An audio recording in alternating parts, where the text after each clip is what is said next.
Hello everyone. So welcome to our channel. Today we will learn the methods to solve a quadratic equation.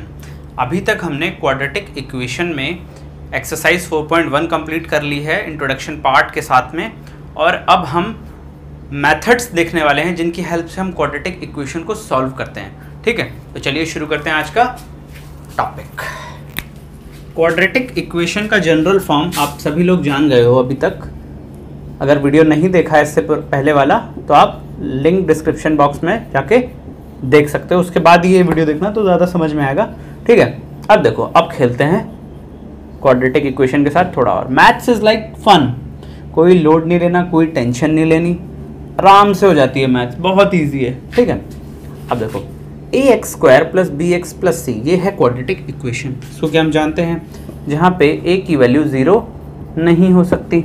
ठीक, अच्छा अब समझो, जैसे मैं एक इक्वेशन लिख रहा हूँ. ठीक है, मैं एक इक्वेशन लिख रहा हूँ 3x - 2 = 0.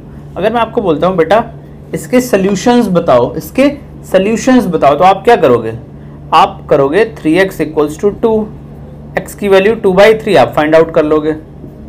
x की वैल्यू 2/3 क्या हो जाएगी? इस इक्वेशन का सॉल्यूशन.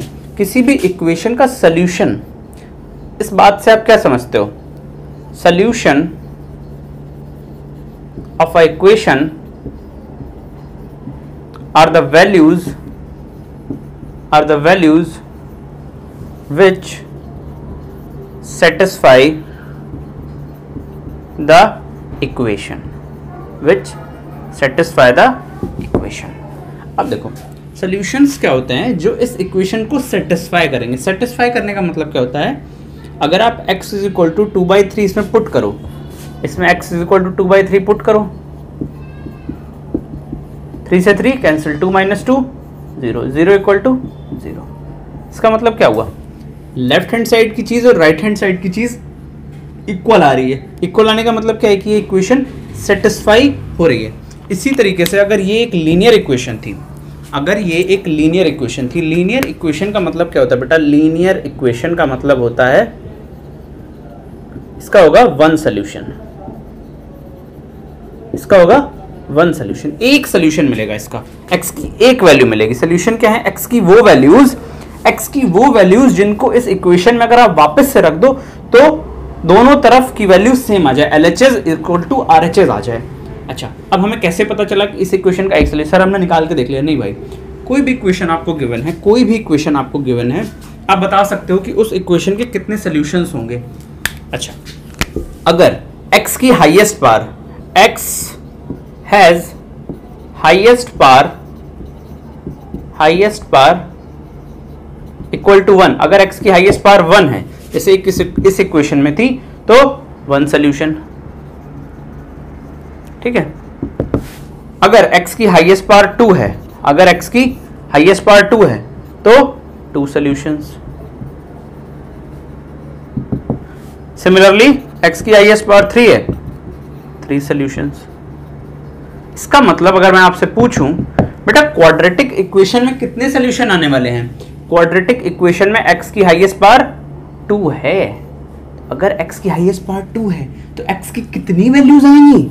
2 सॉल्यूशंस. x के 2 सॉल्यूशंस आएंगे. ठीक है, अच्छा अब हम देखते हैं कि ये सॉल्यूशंस हम फाइंड किन मेथड से कर सकते हैं. अच्छा, उससे पहले एक चीज और, बच्चों को कंफ्यूजन ना हो इसलिए मैं बता देता हूँ. सॉल्यूशंस बोलूँ, चाहे मैं रूट्स बोलूँ, चाहे मैं जीरोस बोलूँ, एक ही बात है. बात समझ आ रही है नहीं? सॉल्यूशंस, रूट्स या फिर जीरोस. मैं लिख देता हूँ यहाँ पे, सॉल्यूशंस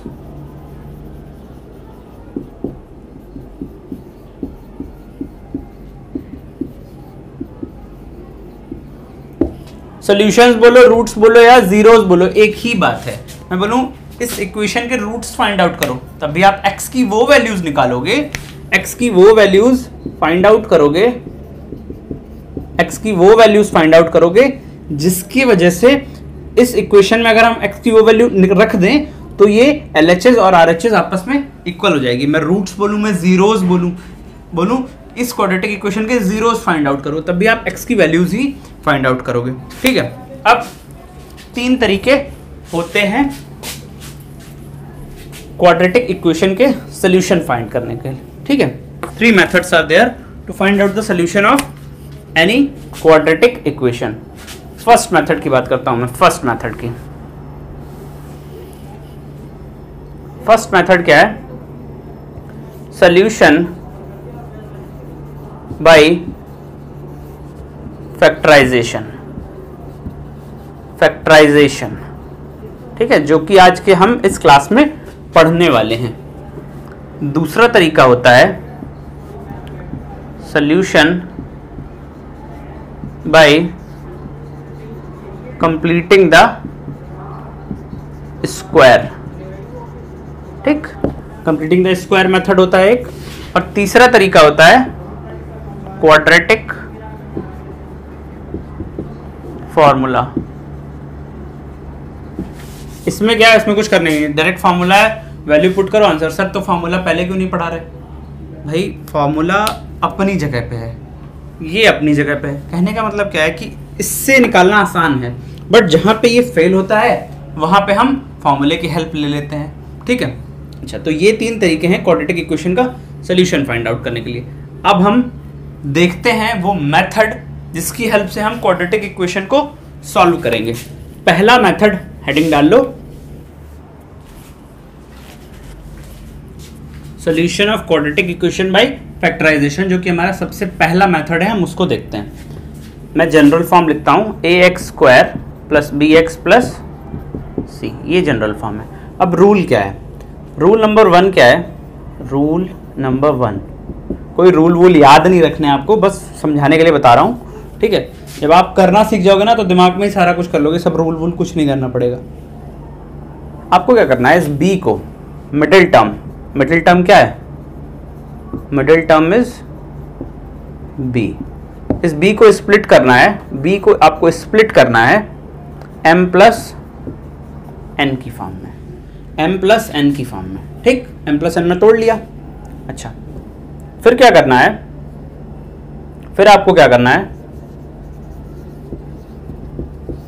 तोड़ना कैसे है? आपको तोड़ना कुछ इस तरह से है कि जो फर्स्ट और लास्ट टर्म है ना मेरा, फर्स्ट टर्म और last term, first term and last term, first term into last term, first term into last term का जो प्रोडक्ट है वो m × n के बराबर होना चाहिए। आपको कुछ इस तरह से तोड़ना है। अब आप समझो, first term into last term के बराबर होना चाहिए। जैसे आपने तोड़ा है ना, उसका प्रोडक्ट m × n के इक्वल होना चाहिए। ठीक, अच्छा, ऐसे तो सर समझ में नहीं आया, क्या क्या बता दिया आपने। एक एग्जाम्पल लेके बताओ। चलो भाई, एग्जाम्पल ले लेते हैं एक। ठीक, एक एग्जाम्पल लेता हूं मैं। 2x²। ठीक, अब देखो, इसको मैंने नहीं मिटाया क्योंकि ये आपको हेल्प करेगा। मिडिल टर्म क्या है बच्चों? यहां पे मैं लिखता हूं मिडिल टर्म। मिडिल टर्म है हमारा -5x। Middle term is -5x। -5x को आपको तोड़ना है, -5x को आपको ब्रेक करना है। किस फॉर्म में? m + n के फॉर्म में। ठीक है, -5x को आपको ब्रेक करना है m + n की फॉर्म में। अच्छा, ठीक, अब देखो, अब क्या करना है आपको? फर्स्ट टर्म और लास्ट टर्म का प्रोडक्ट करना है। तो फर्स्ट टर्म कितना? 2x² और लास्ट टर्म कितना? 3। ये कितना आ गया? 6x²। अब आपको क्या करना है? देखो, first term into last term किसके इक्वल आना चाहिए? ये आना चाहिए m × n के, ये आना चाहिए m × n के इक्वल आना चाहिए। तो अब आपको क्या करना है? 6x² के कुछ ऐसे फैक्टर करो जिनका कि सम -5x आ जाए। ठीक, अब कैसे सोच पाओगे आप? पहले आप x को अपने दिमाग से निकाल दो, x अपने दिमाग से गायब कर दो, x अपने आप आ जाएगा, x पिक्चर में बैक साइड से एंट्री ले लेगा। अभी सिर्फ नंबर पे ध्यान दो। नंबर क्या है हमारे पास? नंबर है 6 एंड -5, 6 एंड -5।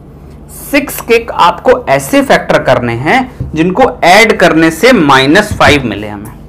x को भूल जाओ, x स्क्वायर को भूल जाओ, बाद में कहानी में आ जाएगा अपने आप, कोई टेंशन नहीं लेनी। तो 6 के फैक्टर क्या क्या हो सकते हैं? 6 के फैक्टर देखो, 6 के फैक्टर होंगे 2 इंटू 3 या फिर 3 इंटू 2, एक ही बात है। और 6 के फैक्टर क्या होंगे बेटा? क्या 6 इंटू 1 भी होंगे? हाँ बिल्कुल होंगे। -6 इंटू -1 भी होंगे, -6 इंटू -1 भी होंगे। क्या -2 इंटू -3 भी होगा? हाँ जी बिल्कुल होगा।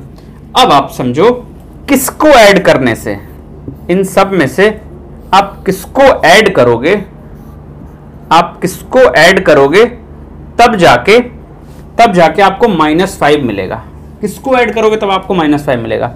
अरे भाई 2 और 3 को ऐड करोगे क्या -5 मिलेगा? नहीं। 6 और 1 को नहीं, -6 -1 को नहीं। क्या -2 -3 को ऐड करोगे -5 मिल जाएगा? हाँ जी मिल जाएगा। -2 प्लस -3, ठीक। अब देखो, अब x को अपने आप पिक्चर में ले आओ। 5 के साथ में x था, 2 के साथ में भी x डाल दो, 3 के साथ में भी x डाल दो। बात समझ में आ रही है? अब देखो कैसे।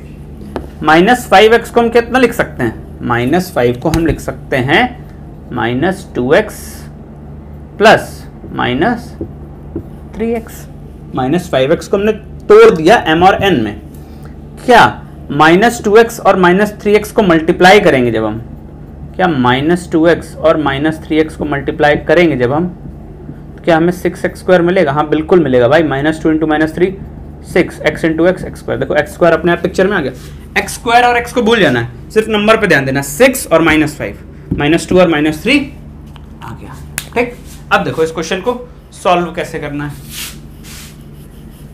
2x² - 5x + 3। जब आप बेटा क्वेश्चन प्रैक्टिस कर लोगे ना, एटलीस्ट 10 क्वेश्चंस भी प्रैक्टिस कर लोगे ना, तो ये सारी कैलकुलेशंस आपको दिमाग में अपने आप होने लगेंगी। ये मेरा प्रॉमिस है आपसे। कोई टेंशन नहीं लेनी कि कैसे सोचना है, ऐसा कुछ भी नहीं होगा। बहुत ही आसान चीज़ है, बहुत ही बेसिक चीज़ है। 2x² - 5x + 3 = 0। -5x के फैक्टर करने हैं, ऐसे फैक्टर करने हैं, मल्टीप्लाई करने से 6 आ जाए, मल्टीप्लाई करने से 6 आ जाए। तो अभी हमने देख लिया। -5 के करने हैं, x को भूल जाया करो। -5 के करना है तो -5 के फैक्टर करो, -2 -3, -2 इंटू -3 होता है 6, 2 इंटू 3 6 भी सेटिस्फाई कर रहा है। तो क्या करोगे आप? -5x को आपने क्या लिखा था? -2x plus -3x, plus sign हटा दो, ब्रैकेट खोल दो, -2x -3x हो जाएगा। और -2x -3x मिला के क्या बनता है? -5x। तो लिख दो यहाँ पे -2x - 3x + 3 = 0। कुछ नहीं किया मैंने, इस -5x की जगह पे -2x और -3x लिख दिया और कुछ भी नहीं किया। अब देखो क्या हो रहा है। अब 2 नंबर्स को आपको अलग ट्रीट करना है और बचे हुए 2 नंबर्स को आपको अलग ट्रीट करना है। 4 नंबर्स हो गए, 2 को अलग ट्रीट करो, 2 को अलग ट्रीट करो। कैसे अलग ट्रीट करोगे भाई? यहाँ से कॉमन क्या मिल रहा है? क्या 2 कॉमन है? हाँ जी। क्या x भी कॉमन है? हाँ जी। 2x is common. बच क्या रहा है अंदर? x, और यहाँ पे क्या बच रहा है? -1। अब यहाँ पे देखो, इस टर्म में से अगर हम यहाँ पे माइनस लगा दें, यहाँ पे हमने क्या लगा दिया? माइनस। क्या कॉमन मिल रहा है? क्या हमने -3 कॉमन ले लिया है?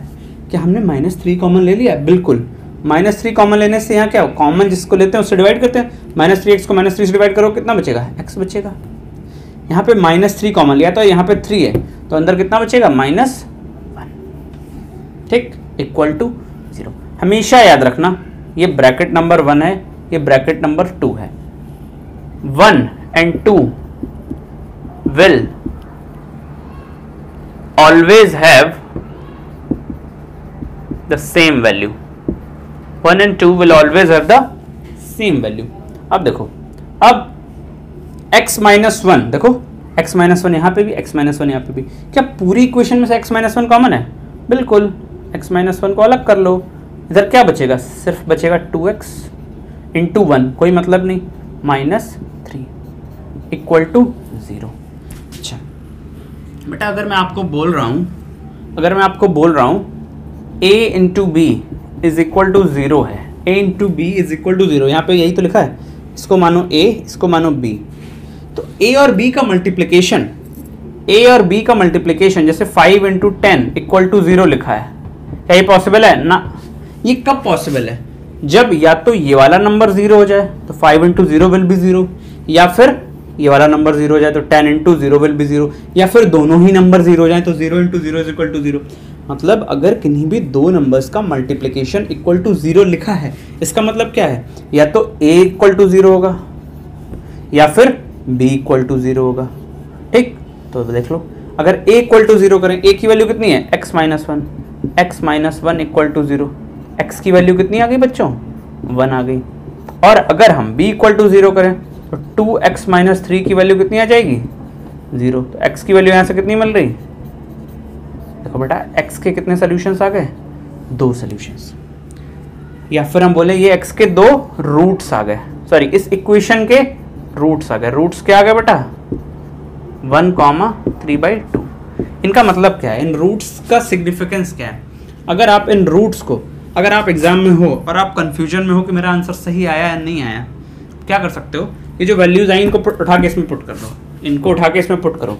1 को पुट करो, वैल्यू क्या मिलेगी? 2x² की value 1 minus 5 plus 3, 2 minus 5 plus 3, 5 minus 5 0।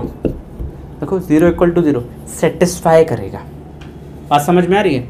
ये जो रूट्स निकल के आए, अगर आप वापस से इसको इसमें पुट करोगे तो सेटिस्फाई करेगा। अब देखो 3/2 को भी रख के देख लो, 3/2 रखो, 2x² की वैल्यू 3/2, 3/2 का होल स्क्वायर कितना हो जाएगा? 9/4 माइनस 5 x की वैल्यू 3/2 प्लस 3 इक्वल टू 0। देखो ये कितना हो जाएगा? ये हो जाएगा बेटा, ये हो जाएगा 2 to the 4, ठीक है। तो ये हो जाएगा 9/2 माइनस ये कितना हो जाएगा? 15/2 प्लस 3, 9/2 माइनस 15/2 प्लस 3। अब देखो इसको और इसको सब्ट्रैक्ट कर लो, इसको और इसको सब्ट्रैक्ट करो तो वैल्यू कितनी मिलेगी? डायरेक्ट कर लो, -6/2, -6/2 प्लस 3, ये हो गया -3, -3 प्लस 3 0। बात समझ में आ रही है? मतलब चाहे आप 1 रखो चाहे आप 3/2 रखो, वैल्यू सेटिस्फाई करेगी। ये है solution of a quadratic equation by factorization. हमें करना कुछ भी नहीं है, हमें बस बीच वाले नंबर को उठाना है और उसको कुछ इस तरह से तोड़ना है कि जो उसका मल्टीप्लिकेशन आए वो फर्स्ट और लास्ट टर्म के मल्टीप्लिकेशन के इक्वल आए। कोई रॉकेट साइंस नहीं है। देखते हैं अपना अगला क्वेश्चन।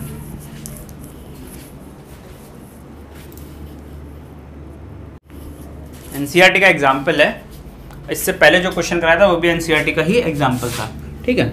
अब देखो वही काम करना, रूट्स फाइंड, रूट सोल्यूशन या फिर जीरोज, एक ही बात बार बार बोल रहा हूँ। 6x² minus x minus 2, question देखो 6x² माइनस x माइनस 2 बराबर 0। बेटा मिडिल टर्म क्या है यहाँ पे? मिडिल टर्म की वैल्यू है कितनी? -1, माइनस x लिखा है। x को भूल जाओ, मैंने क्या कहा? x को भूल जाओ, कंफ्यूजन नहीं करना है क्रिएट। अच्छा, मल्टीप्लिकेशन क्या हो रहा है? फर्स्ट और लास्ट टर्म का मल्टीप्लिकेशन क्या हो रहा है? 12। अच्छा, अब देखो मल्टीप्लिकेशन हो रहा है 12। अब देखो -1 को कुछ इस तरह तोड़ो, -1 को कुछ इस तरह तोड़ो कि उसका प्रोडक्ट कितना आ जाए? 12 आ जाए। सॉरी यार, ये 12 नहीं 6 है यहाँ पे, और यहाँ पे -2 है, तो 6 × -2 -12, ठीक है। उसका प्रोडक्ट -12 आ जाए, ठीक। अच्छा, अब भाई -1 को तोड़ना है, -12 प्रोडक्ट आ जाए। आप ऐसे सोचोगे कैसे करें कैसे करें? टेंशन नहीं लेनी है ना, बोला ना। 12 को तोड़ो, 12 को क्या क्या लिख सकते हो? 12 के फैक्टर देखो, क्या भाई 6 × 2 है? हाँ जी बिल्कुल है। -6 × 2 या फिर -2 × 6, कोई प्रॉब्लम नहीं। और क्या फैक्टर होगा?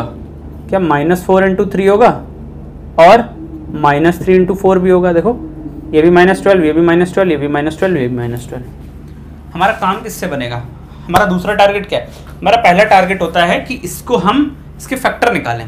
इसके फैक्टर जैसे हम निकाल लेते हैं, उसके बाद हम क्या करते हैं? उसको फिट कराते हैं जो हमारा एडिशन है, ठीक है। अब देखो किसको ऐड करें, इन फैक्टर्स में 4 पेयर दिए हैं फैक्टर्स के, किनको ऐड करने से -1 मिलेगा? क्या -6 और -2 को ऐड करने से -1 मिलेगा? नहीं मिलेगा, इससे भी नहीं मिलेगा। क्या इससे मिल जाएगा? क्या -4 और 3 से मिल जाएगा?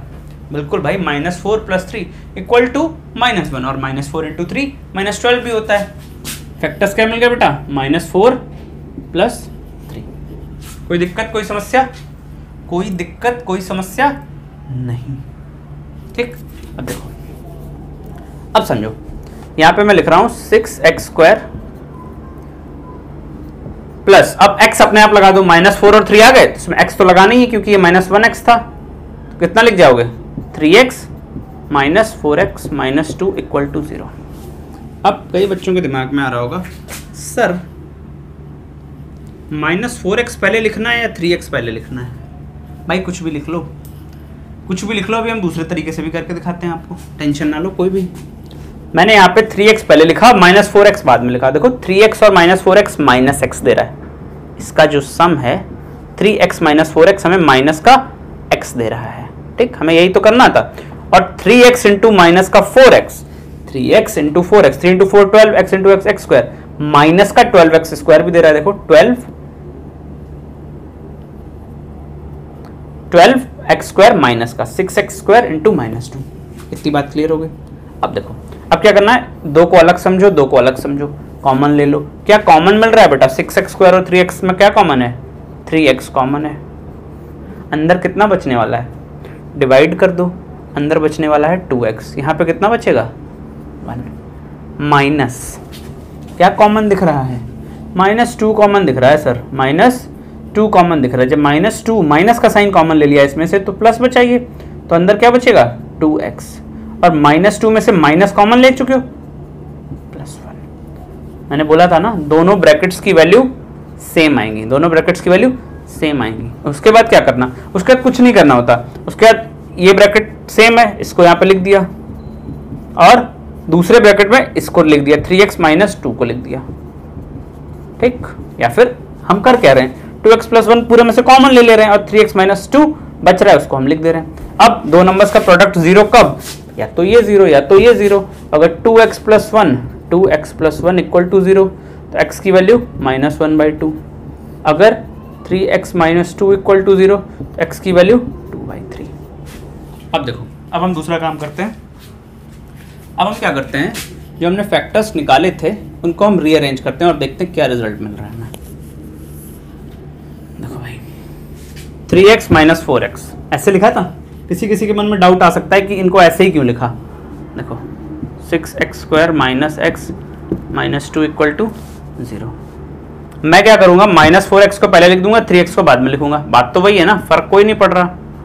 -4x को पहले लिख दिया और 3x को बाद में लिख दिया।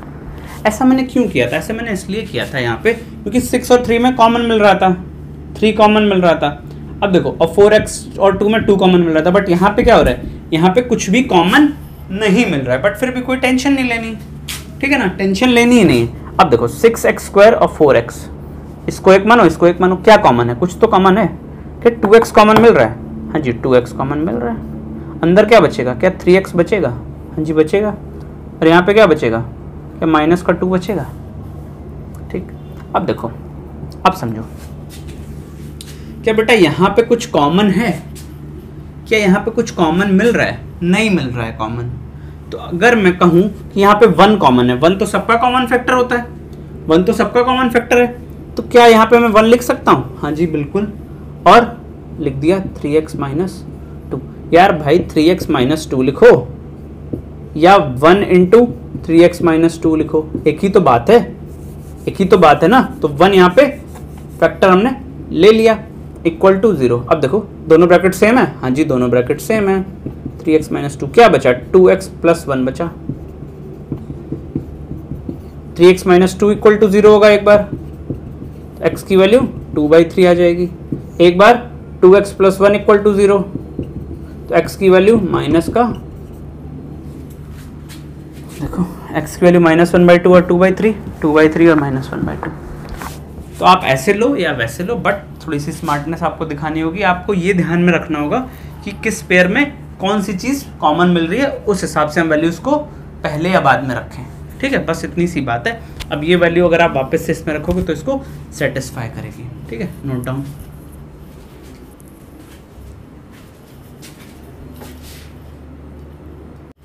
ये भी एनसीईआरटी का एग्जाम्पल है। ठीक है, अब इस क्वेश्चन को देख के कई सारे बच्चे घबरा जाएंगे, अरे भाई रूट कहाँ से आ गया, फैक्टराइज करना है, स्प्लिट करना है, इसको कैसे स्प्लिट करेंगे। टेंशन नहीं लेनी है। ठीक है, अब देखो बेसिक्स करेक्ट रखो अपने। और यहाँ पे मेरा जो पढ़ाने का मोटिव है ना, वो मोटिव ये है कि मुझे किसी स्मार्ट बच्चे को नहीं पढ़ाना है। जो तेज बच्चा है ना, उसको मेरी ज़रूरत भी नहीं है। मेरा जो मोटिव है यहाँ पे वो ये है कि जिस बच्चे को कुछ भी नहीं आता, एकदम ज़ीरो है वो, ठीक है, अगर वो मेरे वीडियो देखे तो उसको भी समझ में आए। तो हो सकता है कभी कभी मैं बहुत छोटे छोटे कैलकुलेशंस भी करने लगता हूँ यहाँ पे। उसका मेरा मोटिव वही रहता है कि किसी भी बच्चे को कोई भी डाउट नहीं आना चाहिए। ठीक है, अगर मैं बहुत छोटे छोटे कैलकुलेशंस कर रहा हूँ तो प्लीज़ यार परेशान मत होना। ठीक है, कुछ बच्चे तेज़ होते हैं, कहते हैं अरे सर क्या कर रहे हो, -2 -3 क्या -5 लिख के दिखा रहे हो। ठीक है, तो कोई टेंशन नहीं। अब देखो 3x² - 2√6x + 2 = 0। ठीक, अब देखो बेसिक्स क्या है मेरे, बेसिक्स है मेरे ये, हमें -2√6 को तोड़ना है। x हटा दिया, और कैसे तोड़ना है कि उसका जो सम है, उसका जो सम है वो a और c के प्रोडक्ट के बराबर है। a और c का प्रोडक्ट कितना है, 3 × 2 6 के बराबर आना चाहिए। अच्छा, तो हमें क्या करना है, हमें इसके फैक्टर करने हैं। ठीक, हमें इसके फैक्टर करने हैं। तो अभी हमने 6 के फैक्टर किए थे, -6 × -1 6 × 1 2 × 3 -2 × -3, इतने सारे फैक्टर्स हो गए इसके। ठीक, क्या किसी से भी काम बन रहा है, नहीं बन रहा है, किसी से भी काम नहीं बन रहा है। तो अब क्योंकि इसको भी ऐड करने से ये नहीं मिलेगा, इसको भी ऐड करने से इसको, हमें रूट चाहिए। अब थोड़ा सा सोचो, थोड़ा सा सोचो, क्या हम ये लिख सकते हैं, क्या हम 6 को √6 × √6 लिख सकते हैं बेटा? हाँ भाई बिल्कुल लिख सकते हैं। √6 का मतलब क्या है, 6 की पावर 1/2 × 6 की पावर 1/2, 6 मल्टीप्लिकेशन में पावर सेट 1/2 + 1/2 1, 6 की पावर 1 6। ठीक है, 6 के फैक्टर्स क्या √6 × √6 भी हो रहे हैं? क्या 6 के फैक्टर्स √6 × √6 भी हो रहे हैं? जी बिल्कुल हो रहे हैं। क्या √6 और √6 को ऐड करने से हमें माइनस का 2√6 मिल रहा है? देखो 1 √6 ऐड करने से कितना मिल गया, 2√6। अरे नहीं भाई गड़बड़ हो रही है, हमें तो माइनस का 2√6 चाहिए। अब क्या करें, क्या करें? तो क्या मैं -√6 और -√6 का मल्टीप्लाई करूं तभी भी 6 मिलेगा? हाँ भाई बिल्कुल, चाहे आप √6 × √6 करो तभी भी 6 है, -√6 × -√6 करो तभी भी 6 है। यही सब यहाँ पे है, इन्हीं सब चीज़ों से आपको खेलना है। साइन का खासा ख्याल रखना है। अगर आपने साइन का ख्याल यहाँ पे नहीं रखा तो आपको दिक्कत होने वाली है। तो 6 की वैल्यू क्या है, -√6 × -√6 रखोगे तब भी हमें 6 ही मिलेगा। लेकिन फ़ायदा यहाँ पे क्या हो गया कि -√6 को और -√6 को जब आप ऐड करोगे, -√6 में जब आप प्लस करोगे -√6 तो आपको माइनस का 2√6 मिल जाएगा। इज दैट क्लियर और नॉट? इसलिए हम वैल्यूज क्या ले रहे हैं, -√6 और -√6। ठीक, अब देखो अब हमें कुछ करना ही नहीं है। -2√6 को आप लिख दो -√6 3x² -√6, x को अपने आप फिट करना होता है, और -√6। देखो ये भी सेटिस्फाई हो रहा है। ये देखो -√6x into -√6x, x into x x², -√6 into -√6 6, तो देखो 6x² बन गया। अब देखो अब कॉमन लेना है। अब यहाँ पे फिर बच्चे कंफ्यूज, सर 3 और √6 में क्या कॉमन लेंगे? मैंने क्या बोला, टेंशन नहीं लेनी। अब देखो, अब समझो 3x² -√6x लिखा है। मैं कुछ कैलकुलेशंस यहाँ पे करता हूँ। √6, ठीक, √6 को क्या आप √2 × √3 भी लिखते हो? हाँ जी बिल्कुल लिखते हैं, √2 × √3। और 3 को आप क्या लिख सकते हो, जब रूट का ही खेल हो रहा है तो 3 को आप लिख दो 3 को आप लिख दो √3 इंटू √3, कोई प्रॉब्लम ही नहीं है। तो इस 3x² और -√6x में से हमें क्या कॉमन मिलेगा? अगर मैं एक पल के लिए इन दो को देखूं सिर्फ, क्योंकि इन दो को अलग देखना है और इन दो को अलग देखना है, तो अगर मैं इसको देखता हूं, मैं इसको यहाँ पे लिख लेता हूँ 3x² -√6x, इसमें से मुझे कॉमन लेना है। तो मैं 3 को क्या लिख सकता हूँ? क्या मैं 3 को √3x इंटू √3x लिख सकता हूँ बेटा? और √6x को मैं कितना लिख सकता हूँ? √6x को मैं कितना लिख सकता हूँ? √6 को मैं लिख सकता हूँ √2 इंटू √3x। कोई दिक्कत? कोई दिक्कत नहीं। अब देखो, अब इसमें से आपको क्या कॉमन मिल रहा है? इसमें से आपको कॉमन मिल रहा है √3x। देखो √3x इधर भी है, √3x इधर भी है, तो आप यहां से क्या कॉमन लोगे? √3x। आपको अंदर क्या मिलेगा? अंदर आपको मिलेगा एक √3x, क्योंकि 3x² को मैंने √3x इंटू √3x लिखा, तो आपको मिलेगा √3x मिलेगा अंदर, √3x।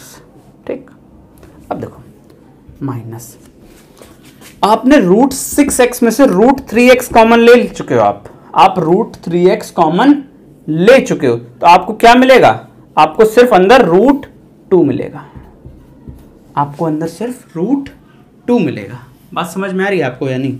आपने लिखा है √6x को आपने लिखा है √2 इंटू √3x। क्यों √3x लिखा? √2 के साथ x क्यों नहीं लिखा?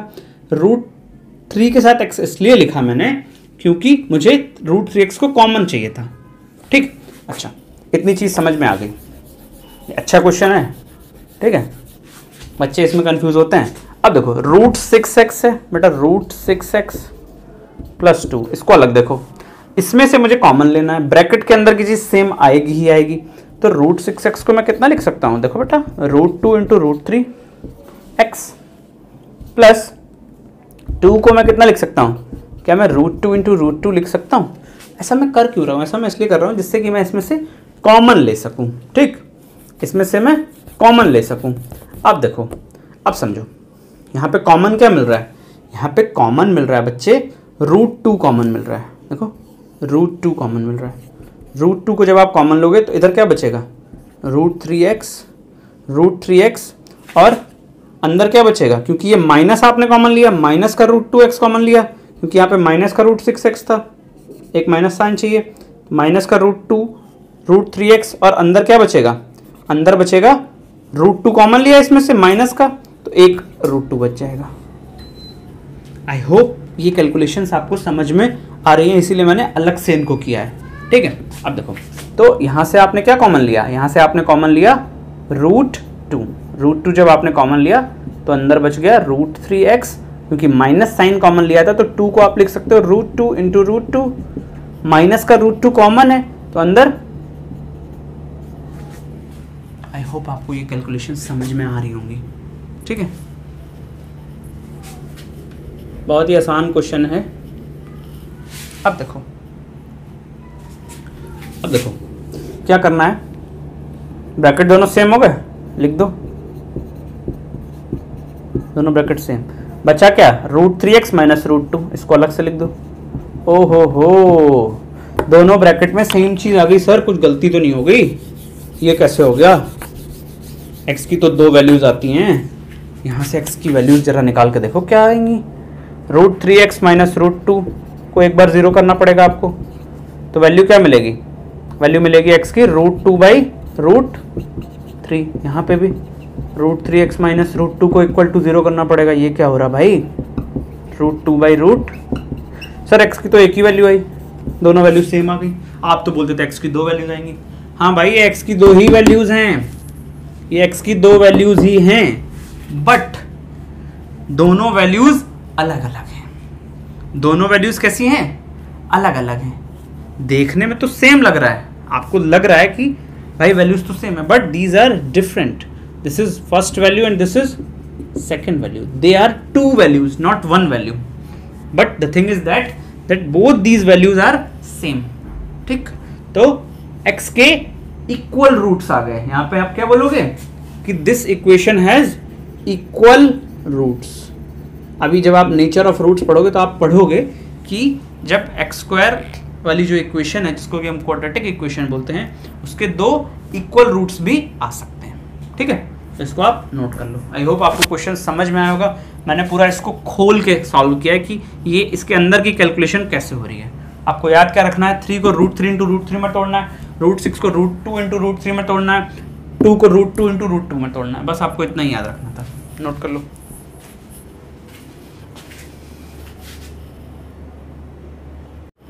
एनसीईआरटी का एग्जाम्पल नंबर 6 है ये, और इस क्वेश्चन को मैंने थोड़ा सा चेंज तो नहीं किया है। अगर मैं कहूँ, क्वेश्चन में लिखा था find the length and the breadth of the prayer hall discussed in section 4.1 में इन्होंने एक प्रेयर हॉल की बात की थी, इसके डायमेंशंस कुछ इस तरह से थे, तो मैंने उस क्वेश्चन को लैंग्वेज में बना के लिख दिया है।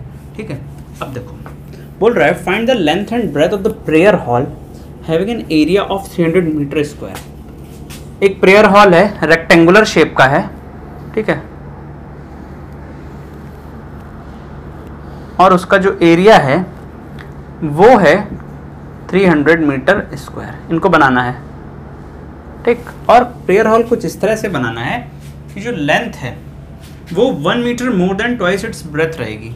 जितनी ब्रेथ होगी पहले उसका ट्वाइस करो और उसमें 1 ऐड करो। ब्रेथ का ट्वाइस और 1 मोर, उससे एक ज़्यादा भी रहेगा और ट्वाइस भी रहेगा। ठीक है, ऐसा हमको बनाना है। और बोल रहे हैं कि लेंथ और ब्रेथ फाइंड आउट करो। इस प्रेयर हॉल की भाई डिज़ाइनिंग करनी है हमको। एरिया पता चल गया, और बनाना कुछ इस तरह से है कि लंबाई ऐसी होनी चाहिए और चौड़ाई ऐसी होनी चाहिए। ये कंडीशंस इन्होंने रख दी। हम इस तरह के क्वेश्चन एक्सरसाइज 4.1 में भी सॉल्व कर चुके हैं। बस फ़र्क इतना था कि वहाँ पे हमने क्वाड्रेटिक इक्वेशन सॉल्व नहीं की थी, क्योंकि हमने सॉल्व करना सीखा नहीं था, सिर्फ हमने रिप्रेजेंट किया था। ठीक है, क्वाड्रेटिक इक्वेशन की एप्लीकेशन देख रहे थे हम। अब बोल रहा है length of the hall is 1 metre more than twice its breadth. तो आप किसको लेट करोगे? लेंथ ब्रेथ से दुगनी ज्यादा और एक और ज्यादा है, तो आप ब्रेथ को पहले कुछ मानोगे ना, तो let breadth be x। Breadth को जब हमने x मान लिया तो लेंथ क्या होगी बेटा? लेंथ क्या है? लेंथ हो जाएगी twice of the breadth. Breadth का twice is 1 more than twice its breadth. Twice और 1 मोर। ठीक, तो ये हो गई लेंथ। तो यहां से अगर मैं बात करूं, एरिया कितना हो जाएगा बेटा? एरिया हो जाएगा x into 2x plus 1, 2x square plus x। इतना हो गया एरिया। और एरिया कितना दिया है? 300 मीटर स्क्वायर। तो 2x स्क्वायर प्लस x की वैल्यू किसके बराबर हो जाएगी? 300 के बराबर। 2x square plus x minus 300 क्या बन गई क्वाड्रेटिक? हाँ जी सर, बन गई। अब क्या करें, ये तो बड़े बड़े नंबर हैं, कैसे फैक्टराइज होंगे? क्या करना है, देखो बच्चों वाला खेल है। अब देखो 300 और 2 का मल्टीप्लाई कितना हो गया? 600। 600 को आपको कुछ इस तरह से ब्रेक करना है। पहले तो ये 600 नहीं, माइनस 600 होगा, यहाँ पे -2 है। ठीक, आपको 600 को कुछ इस तरह से ब्रेक करना है। आपको 600 को कुछ इस तरह से ब्रेक करना है -600 को, कि उसका एडिशन +1 आ जाए। भाई ये क्या है? -600 को ब्रेक करो और जो नंबर आए उनका एडिशन +1 आ जाए। अच्छा, ऐसा करना है। तो ऐसा कैसे हो सकता है? ऐसा होने के लिए कंडीशन एक ज़रूरी ये है कि एक नंबर प्लस में होना चाहिए और एक नंबर माइनस में होना चाहिए। किन्हीं भी 2 नंबर्स का सम अगर आपको +1 चाहिए, ठीक, और उसका मल्टीप्लिकेशन नेगेटिव में है, ठीक है, तो मल्टीप्लाई करने के लिए जब आप मल्टीप्लाई करोगे तो पॉजिटिव नेगेटिव मल्टीप्लिकेशन नेगेटिव में मिल जाएगा। बट अगर मैं एडिशन +1 चाहिए तो एक नंबर पॉजिटिव होना चाहिए और एक नंबर नेगेटिव होना चाहिए। एडिशन +1 कब मिलेगा? जब एक नंबर +12 हो जाए, एक नंबर 11 हो जाए। ऐसे ही केस में तो मिल सकता है, ये -11 हो जाए तो 12 प्लस -11 विल बी 1। मीन्स एक नंबर पॉजिटिव में होगा और एक नंबर नेगेटिव में होगा। इतना तो हमें पता चल चुका है। अब हमें इसके करने हैं फैक्टर्स। तो हम भाई सोचेंगे तो नहीं ना 600, ऐसे जब आप करने लगोगे तो आप सोच के भी फटाफट कर दोगे, ठीक है। बट अभी आप क्या करो, फैक्टर करके देख लो। आप फैक्टर करो, फैक्टर करने तो सबको आते होंगे। 2 300 again 2 you'll get 150. Again 2, you'll get 75. Now 3, you'll get what? 5. Factor क्या आ गए? फैक्टर आ गए 600 के जो फैक्टर्स आए वो आए 2 × 2 × 2 × 3 × 5 × 5. अभी आप माइनस को बोलो, 600 के फैक्टर्स आ गए, ठीक। अच्छा, अब देखो, अब आपको इन फैक्टर्स की ग्रुपिंग करनी है। कैसे करनी है? 2 × 2 = 4, 2 × 8 और 8 × 3 = 24। मैंने आपको बोला एक नंबर नेगेटिव में होगा और एक पॉजिटिव में होगा और एक ज़्यादा होगा, बस कुछ इस तरह से ही तो आप 1 ला सकते हो, -12 और 13, या फिर -16 और 17, 17 + -16 1, 13 - 12 1, कुछ इस तरह से ही तो ला सकते हो आप। तो ये होगा 24 और ये 5 5 = 25। तो 600 क्या होता है? 24 × 25। ये तो मेरे को डायरेक्ट मैंने बता दिया। आप क्या करोगे? आप 2 मिनट सोचोगे। ये आपको जो थिंकिंग आप करोगे इस क्वेश्चन को सॉल्व करते वक्त, जब आप सोचोगे तो आपको शुरू में भले थोड़ा टाइम लगेगा, बट आपकी हैबिट में आ जाएगा ये कि आपको कैसे ब्रेक डाउन करना है, ठीक है। अब देखो 600 क्या होता है? 24 × 25। हमें क्या चाहिए? हमें -600 के ऐसे फैक्टर चाहिए जिनका एडिशन 1 हो। तो क्या मैं -600 को कुछ इस तरह लिख दूं, -24 × 25। भाई हो गया क्वेश्चन। -600 को मैंने लिख दिया -24 और -25। तो -24 और 25 को जब आप जोड़ोगे आपको क्या मिलेगा? 1 मिलेगा। खत्म क्वेश्चन। देखो वैल्यू पुट करो। अब x देखो अपने आप आ जाएगा, यहाँ पे भी x, 24x × 25x 600x² हो जाएगा। अब देखो 2x² + 1 चाहिए, तो आप क्या लिखोगे? 24x है आपके पास और 25x है, ठीक है। आपको एक को नेगेटिव में लेना है और एक को पॉजिटिव में। अब आप देखो यहाँ पे 2 आगे दिख रहा है, तो आप पहले कौन सा लिखोगे? -24 वाला लिखोगे, क्योंकि 2 के साथ में आपको कॉमन मिल जाएगा।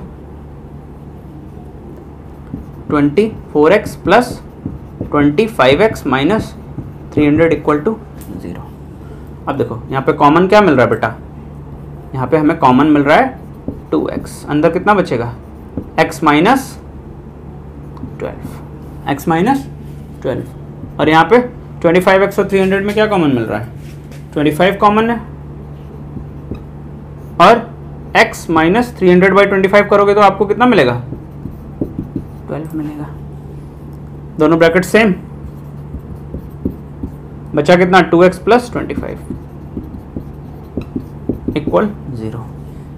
अब देखो या तो ये 0 या तो ये 0, तो x की वैल्यू या तो 12 या तो x की वैल्यू 25/2, x की वैल्यू हो जाएगी -25/2, इट मीन्स -12.5।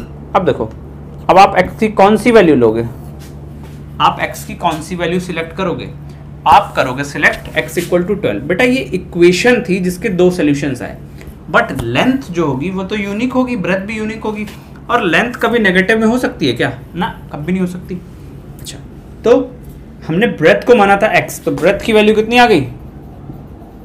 ब्रेथ की वैल्यू आ गई 12। लेंथ कितनी हो जाएगी बेटा? 2x + 1, तो लेंथ हो जाएगी 12 × 2 + 1 25। Length will be 25 and breadth will be 12। आप मल्टीप्लाई करके देखो, 25 × 12 जब आप करोगे तो आपको 300 ही मिलेगा, ठीक है। तो आई होप आपको क्वेश्चन समझ में आया होगा। मैंने सारे एग्जाम्पल सॉल्व कर दिए एनसीईआरटी के। नेक्स्ट लेक्चर में हम एक्सरसाइज 4.2 सॉल्व करेंगे, ठीक है। आई होप आपको फैक्टराइजेशन की हेल्प से क्वाड्रेटिक इक्वेशन को सॉल्व करना आ गया होगा। अगर आपको नहीं आया है अभी भी, तो आप 1-2 क्वेश्चंस खुद से ट्राई करो और उसके बाद आप अपने आप को एनालाइज करो कि आप कहाँ पे फंस रहे हो, फैक्टराइजेशन में फंस रहे हो या किस जगह पे फंस रहे हो। मैं आपसे प्रॉमिस करता हूँ आपको धीरे धीरे ज़रूर समझ में आएगा। इन क्वेश्चंस को सॉल्व करने में शुरू में थोड़ा टाइम लगता है जब आपको प्रैक्टिस नहीं होती, और जब आपको प्रैक्टिस हो जाती है तो आपको ये सब कैलकुलेशन करने की भी ज़रूरत नहीं है। आप फटाक से देखोगे 600 1 लाना है, 25 × 24 -25 × 24 नहीं हो सकता, तो -24 इंटू 25 करेंगे तो आ जाएगा। ठीक है, तो आपको आदत हो जाएगी। बने रहिए हमारे साथ, वीडियो को लाइक ज़रूर करना, चैनल को सब्सक्राइब जरूर करना। मिलते हैं एक नए वीडियो के साथ, तब तक के लिए थैंक यू।